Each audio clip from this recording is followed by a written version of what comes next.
So recently আমি cloud shop BD থেকে এই 24 পিসেসের ব্রাশ সেটটা অর্ডার করেছি। আজকে আমি তোমাদের সাথে রিভিউ করব যে এই ব্রাশ সেটটা আসলে কেমন। সো আমি কিন্তু আজকে অনেক একটু আউট অফ দ্য বক্স টাইপের একটা লুক ক্রিয়েট করবো। লাইক ইউজুয়ালি আমরা যেভাবে মেকআপ করি ওইরকম না, একটু ডিফারেন্ট টাইপের। ভাই কারো যদি লুক পছন্দ না হয় it's completely your matter, but আমাকে এসে গালাগালি করার কোনো দরকার নাই।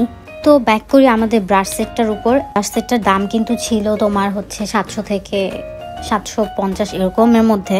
তো আমার কাছে মনে হয়েছে যে এই দামের মধ্যে আমি 24টা ব্রাশ পাইতেছি। আমি ফার্স্টে একটু ডাউটে ছিলাম যে আসলেও এই ব্রাশগুলো কেমন হবে, বাট কারো যদি এরকম আর্টিস্টিক টাইপের মেকআপ করতে চাও তাহলে এই ব্রাশ সেটটা তোমাদের জন্য অনেক ভালো হবে। লাইক এই ব্রাশ সেটটা দিয়ে আমার অ্যাপ্লাই করাটা ইজি ছিল, বাট ব্লেন্ড করাটা একটু টাফ ছিল। সো রেগুলার ওয়ারের জন্য কিন্তু আমাদের অনেক বেশি ব্লেন্ডিংয়ের দরকার হয়। সো ওই ক্ষেত্রে আমি এই ব্রাশগুলো রিকমেন্ড করবো না। বাট কার যদি এই ধরনের লুক ক্রিয়েট করা থাকে তাহলে এই ব্রাশগুলো কিন্তু 100% ট্রাই করতে পারো। অ্যান্ড প্লিজ পারলে পোস্টটাতে কমেন্ট করো, লাইক দিও অ্যান্ড শেয়ার করে দিও যে কোনো গার্লস গ্রুপে। ওকে, বাই।